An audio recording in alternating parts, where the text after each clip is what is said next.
in order to educate my kids the way I want them to be educated, they have to go to an institution that respects freedom and democracy. Freedom and democracy. They're going to be young Americans living in America with all the freedoms and the rights and the responsibilities of living in a republic. They need freedom and democracy. So it seems like the only way that I'll be able to educate my children, since there's no Sudbury model schools around, no private Sudbury model schools around, is I'll have to homeschool them. Now, Proposition 119, they want to raise marijuana taxes for after-school programs.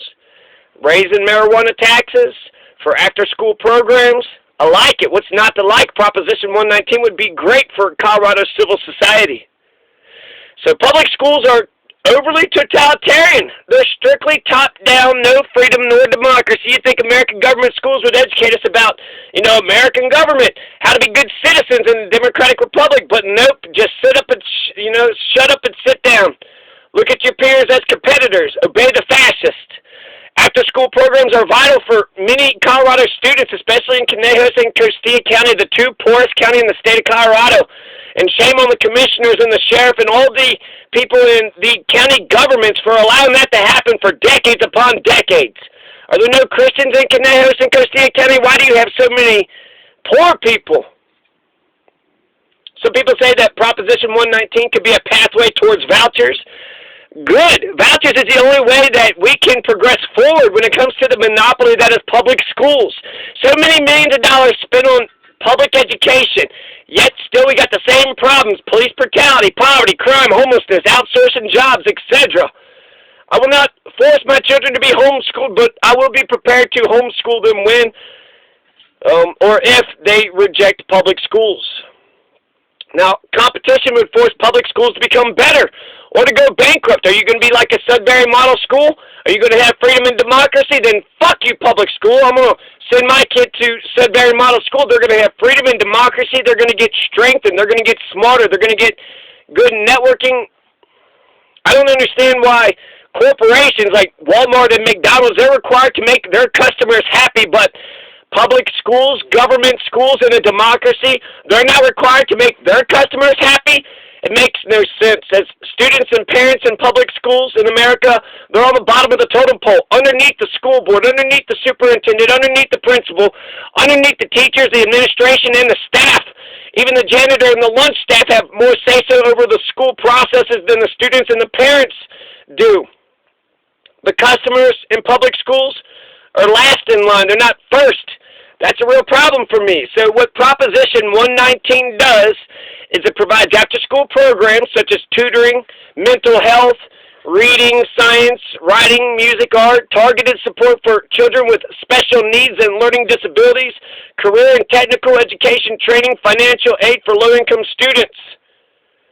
Since totalitarian schools doesn't help foster any relationships that's good for the child, remember, no freedom, no democracy. Authoritarian schools, they don't give a shit if you network or really learn anything useful. While you're in school, just do as you're told, you piece of shit. Shut the fuck up. Sit down. Do as you're told. So we learn to obey fascists, and we don't learn to respect one another. Many teachers are there just for a paycheck to oppress and get paid for doing it. So they get the power, they get the money. And since we learn by teaching, they're the only ones getting a goddamn education. And are they going to teach something of value and importance? Never. Never. No wonder Jordan Peterson has a problem with colleges. So the biggest problem I have with Proposition 119 is the 5% tax increase on marijuana. State tax is already 15% on marijuana. So increasing it by 5%, it's 20%. 20% tax on marijuana. I also don't think that this will pass because of the large tax hike and, of course, in a dog-eat-dog, late-stage capitalist imperialist society educated by totalitarian fascists, people don't care about others. But still, I support Proposition 119. Vote yes on Proposition 119.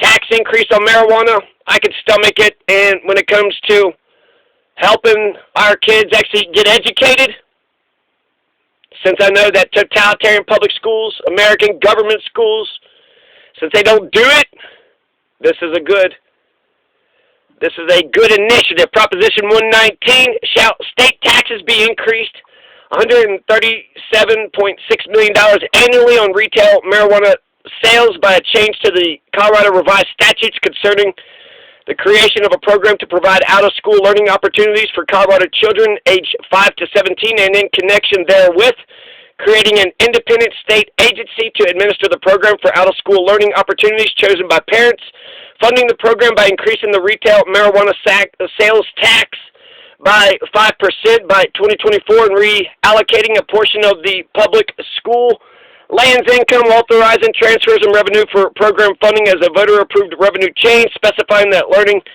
opportunities include tutoring and extra instruction in subjects including reading, math, science, writing, music, and art, targeted support for children with special needs and learning disabilities, career and technical education training, and other academic or enrichment opportunities, and prioritizing program financial aid for low-income students. I think that's a good start. Raising marijuana taxes for after-school programs, yes and yes. Both of those sound okay to me. So vote yes on Proposition 119.